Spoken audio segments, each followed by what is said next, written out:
Donc, ce soir, j'aimerais qu'on puisse tourner dans l'Épître aux Galates, au chapitre 4. On se prépare à aller dans la prière, on se prépare à s'approcher du Seigneur. J'aimerais juste voir un passage avec vous dans l'Épître aux Galates. Le titre de mon message, c'est « Délivré seulement par lui ». Délivré seulement par lui. Puis là, on parle du Seigneur Jésus. Puis ce que l'apôtre Paul fait, c'est qu'il parle aux Galates, puis il prend une image ou une analogie qui était très culturelle à l'époque. Dans le monde grec et dans le monde romain, il était possible d'acquérir des esclaves.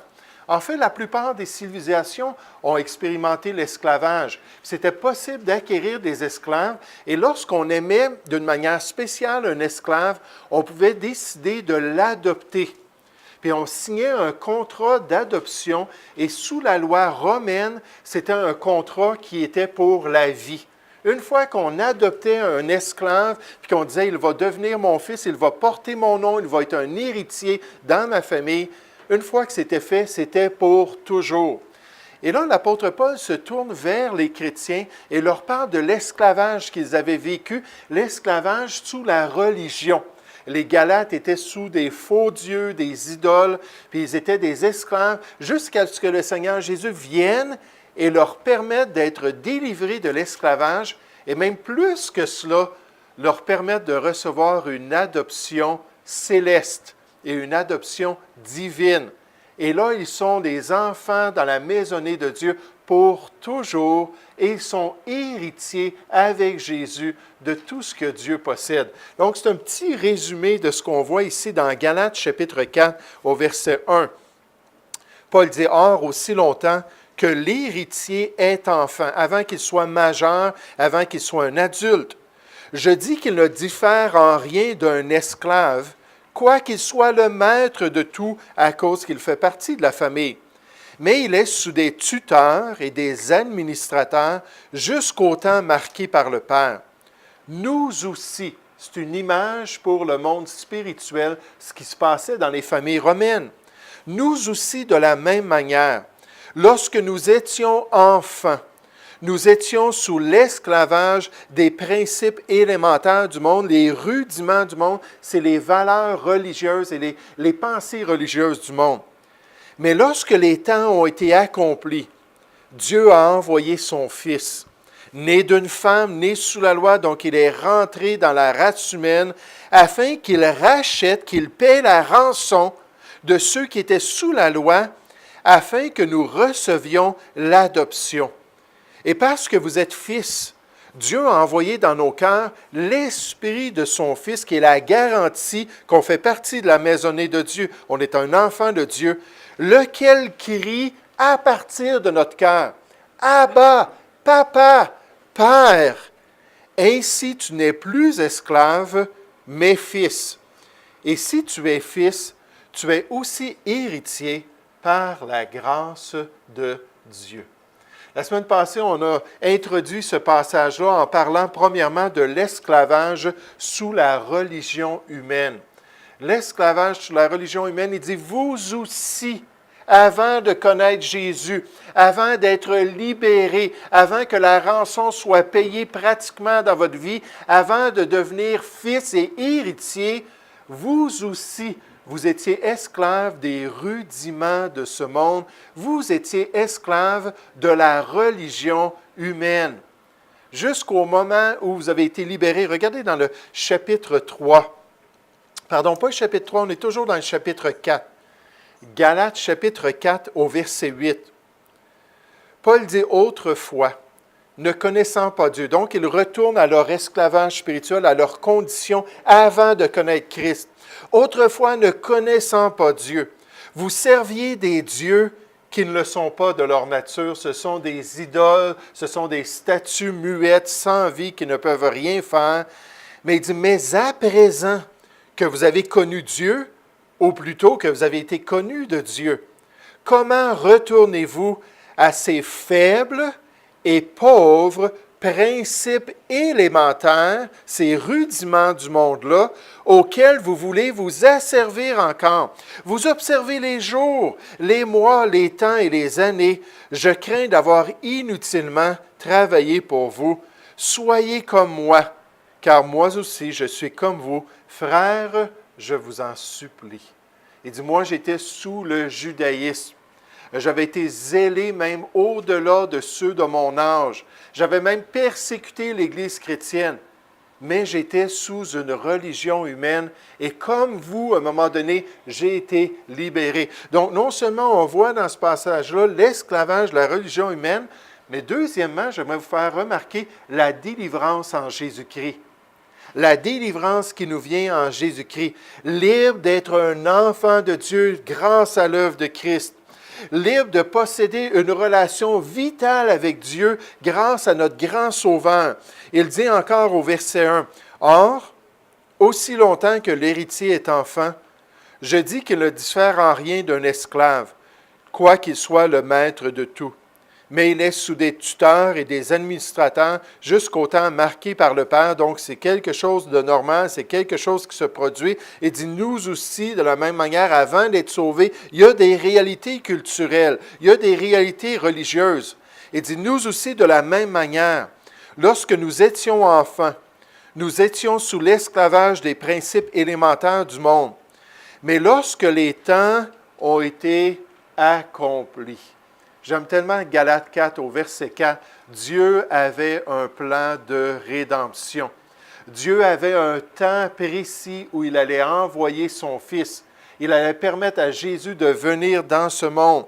Il dit, lorsque les temps ont été accomplis, Dieu a envoyé son Fils, né d'une femme, ni sous la loi, afin qu'il rachète ceux qui étaient sous la loi, là, dans un contexte où, justement, il y avait des judaïsants qui étaient rentrés dans les églises de la Galatie et qui essayaient d'amener ces Grecs-là à se faire circoncire puis à observer la loi de Moïse. Il mentionne cela, mais il aurait pu revenir aux rudiments du monde, aux autres religions que la foi juive, aux autres croyances que le judaïsme qui était pratiqué par Israël.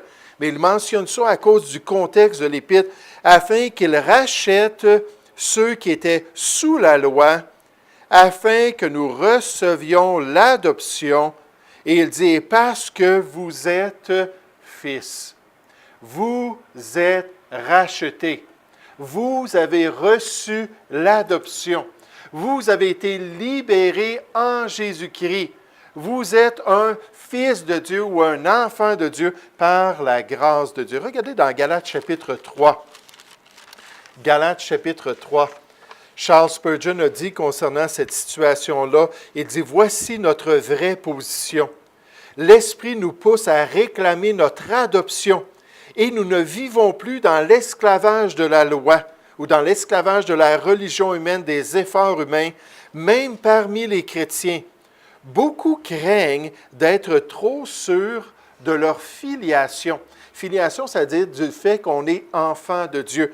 De dire ça, « Ah, je suis un enfant de Dieu. » De peur d'être présomptueux, c'est très déshonorant pour leur Père céleste lorsqu'ils agissent ainsi. Ce n'est pas que c'est les chrétiens qui disent « Nous sommes enfants de Dieu ». C'est que c'est le Père céleste qui nous dit « Vous êtes enfants de Dieu ». L'Esprit vient et rend témoignage à notre esprit que nous sommes un enfant de Dieu, que nous sommes passés dans la famille de Dieu et Dieu veut qu'on soit solidifié et fortifié dans notre âme. Et le pasteur Spurgeon avait 6000 personnes dans son assemblée. Puis il disait régulièrement, je rencontre des chrétiens qui sont timides. Régulièrement, je rencontre des chrétiens qui n'osent pas proclamer leur position, qui n'osent pas s'approcher même de leur Père céleste avec l'assurance d'Hébreux 4 au verset 16, alors que Dieu nous commande de nous approcher en Jésus-Christ avec une grande assurance parce qu'on fait partie de la maisonnée de Dieu. Mais regardez dans Galates chapitre 3 au verset 1, toujours dans le contexte de ces gens-là qui avaient essayé de séduire les chrétiens pour qu'ils retournent sous les rudiments de ce monde, les principes religieux du monde. Il dit au verset 1, Galates chapitre 3, il dit « Ô Galates, dépourvus de sens, qui vous a fasciné, qui vous a littéralement ensorcelé, qui vous a trompé, vous aux yeux de qui Jésus-Christ a été peint comme crucifié. Il dit, quand on vous a présenté le message de Dieu, c'est Jésus-Christ qu'on a mis devant vos yeux.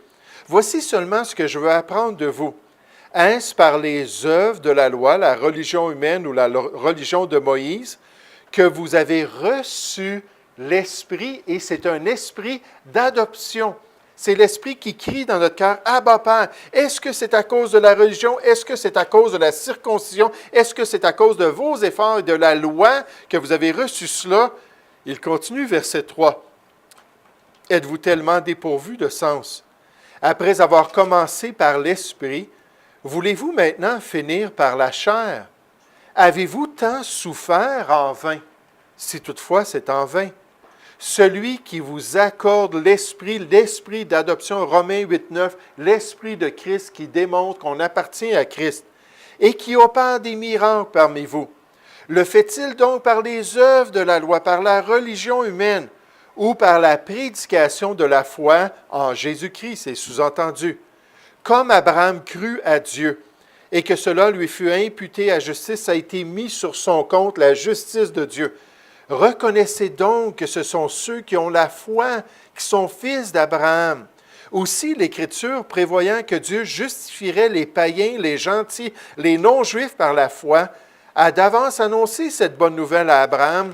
Toutes les nations seront bénies en toi à cause de ton exemple, à cause que tu as eu la foi en Dieu. Ainsi, ceux qui croient sont bénis avec Abraham le croyant. Car tous ceux qui s'attachent aux œuvres de la loi, tous ceux qui s'attachent à la religion humaine, tous ceux qui font des efforts pour gagner leur ciel, sont sous la malédiction. Car il est écrit, « Maudit est quiconque n'observe pas tout ce qui est écrit dans le livre de la loi et ne le met en pratique. » Ça prend la perfection pour gagner notre ciel par nos efforts. Et la Bible prononce une malédiction si nous ne sommes pas parfaits. Mais donc, on voit cet esclavage-là, comme un jeune enfant dans sa famille qui est sous des administrateurs, sous des tuteurs, sous des professeurs, sous ceux qui sont en train de le discipliner. De la même manière, avant de connaître le Seigneur, on était sous des principes qui étaient vains, on était sous des tromperies spirituelles, mais jusqu'à temps qu'on soit délivré en Jésus-Christ. J'aimerais juste faire remarquer, si vous voulez revenir dans Galates chapitre 4, que l'apôtre Paul met l'accent sur l'héritage des enfants de Dieu. L'héritage des enfants de Dieu. Dans le contexte de l'époque, encore une fois, un esclave qui était adopté dans une famille romaine devenait héritier à part entière avec le restant des enfants. Il portait le nom du père, il portait le nom familial et il avait le même héritage que les autres. Il n'y avait pas de distinction. Hey, c'était toute une affaire d'adopter un esclave. C'était tout un privilège. Puis là, Paul nous dit que spirituellement, c'est exactement la même chose. Nous sommes héritiers, et d'après Hébreux chapitre 1 au verset 2, nous sommes héritiers de toutes choses, c'est-à-dire de tout l'univers. De tout ce que Dieu a créé, on est héritier de toutes ces choses-là. Et j'ai hâte de rentrer dans la gloire de Dieu. J'ai hâte de rentrer dans la liberté des enfants de Dieu. J'ai hâte de voir ce privilège-là, de m'en aller en Inde, puis de me promener en Inde pendant le millénium, puis savoir que l'Inde, ça fait partie du royaume de Dieu, puis que les États-Unis, puis que le Mexique, puis toutes ces régions-là du monde font partie de ce que Dieu va donner en héritage, non seulement à son Fils, mais qu'il va donner en héritage à tout le restant des enfants de Dieu. Dans Romains 8, au verset 29, on nous dit, dans le plan de Dieu, il voulait que son Fils soit le premier-né de beaucoup de frères, de toute une famille spirituelle par la grâce de Dieu. Regardez ce que Paul dit. Il dit au verset 6, « Et parce que vous êtes fils, c'est la position que Dieu nous a donnée. Dieu a envoyé dans nos cœurs l'Esprit de son Fils, lequel crie « Abba, Père »,« Papa, Père ». Ainsi, tu n'es plus esclave, mais fils. Et si tu es fils, tu es aussi héritier par la grâce de Dieu. En tant qu'enfant de Dieu, on a l'héritage qui vient aux enfants de Dieu. Cet héritage-là qui va se manifester un jour dans l'avenir. Regardez avec moi dans Romains chapitre 8, alors qu'on parle de deux niveaux d'héritage. Dans Romains chapitre 8, à partir du verset 16. Je pense qu'on peut commencer avec le verset 14. On dit, car tous ceux qui sont conduits par l'Esprit de Dieu, ce soir, on va demander à Dieu de nous conduire par son Saint-Esprit. Dans nos prières, nécessairement pour prier pour la gloire de Dieu. Et la Bible nous dit de prier par l'Esprit de Dieu. Éphésiens 6, 18, faites en tout temps par l'Esprit toutes sortes de prières et de supplications. Continuellement, la prière, c'est lié à notre dépendance de l'Esprit. Ici, dans Romains chapitre 8, ça dit qu'il va lui-même intercéder en notre faveur par des soupirs inexprimables. Il va interpréter nos prières pour que ce soit la volonté de Dieu qui soit accomplie. Donc, ce soir, on va demander au Saint-Esprit, alors qu'on se sépare, alors qu'on se joint ensemble d'un même cœur, alors qu'on harmonise nos âmes, on va demander à l'Esprit de nous guider dans la prière. Mais j'aimerais vous dire aussi, on va demander que Dieu puisse nous guider par son Saint-Esprit dans notre marche quotidienne, que ce soit pour voir au niveau d'un emploi, que ce soit pour voir au niveau d'une situation qu'on est en train de vivre, que ce soit pour avoir de la victoire spirituelle, pour que ce soit pour avoir de la hardiesse de témoigner de son nom. Peu importe, on a toujours besoin de l'Esprit de Dieu. Donc, ceux qui sont guidés par l'Esprit de Dieu ainsi, mais ce sont des fils de Dieu. Verset 15. Et vous n'avez point reçu un esprit de servitude pour être encore dans la crainte. Est-ce qu'on est encore dans la crainte dans notre relation avec Dieu? Ça ne vient pas de l'Esprit de Dieu. La Bible nous dit dans 2 Timothée 1,7, ce n'est pas un esprit de timidité, mais c'est un esprit qui peut nous remplir d'amour, de foi et de sagesse, puis se manifester avec hardiesse dans notre vie. Donc, l'Esprit veut agir. Ce n'est pas un esprit de crainte, mais vous avez reçu, verset 15, un esprit d'adoption, on le répète ici, par lequel nous crions « Abba, Père ». L'Esprit lui-même rend témoignage à notre esprit que nous sommes enfants de Dieu. Or, si vous êtes enfants, si nous sommes enfants, nous sommes aussi héritiers. Puis là, on va mentionner deux héritages. Héritiers de Dieu. Ça, c'était l'héritage que le Père donnait aux enfants. Une part égale pour tous les enfants, sauf pour le premier-né. Il y avait des distinctions dans le monde grec et romain, mais pour les Juifs, c'était très clair, le premier-né recevait 2 fois plus. Pourquoi? Parce que c'était le premier-né qui devait prendre soin des petits-enfants. C'était le premier-né qui devait prendre soin de la mère lorsque le papa décédait. C'était le premier-né qui avait toute la responsabilité et la charge de la propriété de la maison. On lui donnait le double. Donc, c'est ce qu'on nous dit ici. C'est-à-dire héritier de Dieu et co-héritier de Christ. Mais là, cette fois-là, c'est conditionnel. Si on va avoir part à plus de l'héritage, remarquez ce qu'il faut faire. On nous dit, si toutefois nous souffrons avec lui, afin d'être glorifiés avec lui. Il y a un héritage supplémentaire qui nous est offert dans la gloire si on est prêt à persévérer, si on est prêt à combattre le bon combat, à achever notre course et même à souffrir pour le Seigneur Jésus. Dans Apocalypse 2, au verset 10, Jésus a dit à une église, « Sois fidèle jusqu'à la mort. Tu vas être mis en prison. Je donne l'autorité à Satan de le faire. » La persécution, frères et sœurs, ça a existé tout à travers l'histoire chrétienne.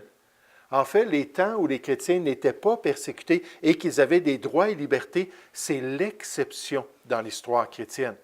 Gloire à Dieu, on est dans cette phase-là d'exception en ce moment. C'est vraiment pas du tout ce que les autres chrétiens ont vécu à travers toute l'histoire. Mais donc là, on nous dit qu'on peut être co-héritier si on souffre avec lui. Et Jésus a dit à cette Église-là, « Sois fidèle jusqu'à la mort. » Apocalypse 2,10. « Et je te donnerai la couronne de vie. » Tu meurs pour moi, tu vas avoir un héritage supplémentaire dans la gloire. Tu souffres pour moi, Tu payes un prix d'être un bon témoin de Jésus-Christ. Tu subis du sarcasme. Tu subis des injures dans ta famille. Tu as des pressions personnelles au travail. Tu as toutes sortes de situations. Tu restes debout pour la vérité. Écoute, j'ai quelque chose de plus. Tu vas être comme le restant des enfants de Dieu, héritier de toute la création que Dieu a fait.